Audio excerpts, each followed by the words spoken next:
প্রশ্ন ১। ইসলামের ইতিহাসে সর্বপ্রথম কোন নবী আল্লাহর নির্দেশে কুরবানি করেছিলেন? এ হজরত মুসা আলাইহিসসালাম, বি হজরত আদম আলাইহিসসালাম, সি হজরত ইব্রাহিম আলাইহিসসালাম। সঠিক উত্তরটা জানার আগে ভিডিওটিতে লাইক দিয়ে দ্বীনি কাজের অংশীদার হন। সঠিক উত্তর বি হজরত আদম আলাইহিসসালাম। মানবজাতির ইতিহাসের প্রথম কুরবানি করেছিলেন হজরত আদম আলাইহিসসালামের দুই পুত্র হাবিল ও কাবিল। তবে আমরা এখন যে কুরবানি করি তা হজরত ইব্রাহিম আলাইহিসসালামের সুন্নত। প্রশ্ন ২।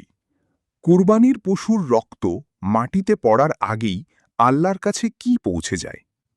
এ পশুর গোশত, বি বান্দার তাকওয়া বা নিয়ত, সি পশুর দাম।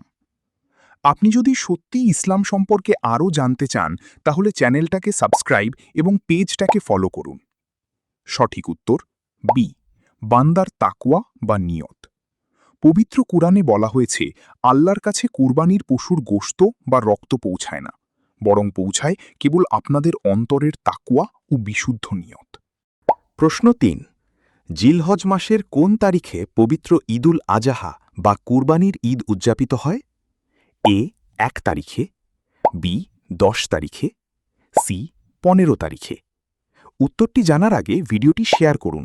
একটি ভালো কথা শেয়ার করাও সদাকা। এই জ্ঞানটি শেয়ার করে আপনিও সদাকা জারিয়ার অংশীদার হন। আপনার হয়তো একটি শেয়ার হাজারো মানুষকে সঠিক পথে আনবে। সঠিক উত্তর বি ১০ তারিখে।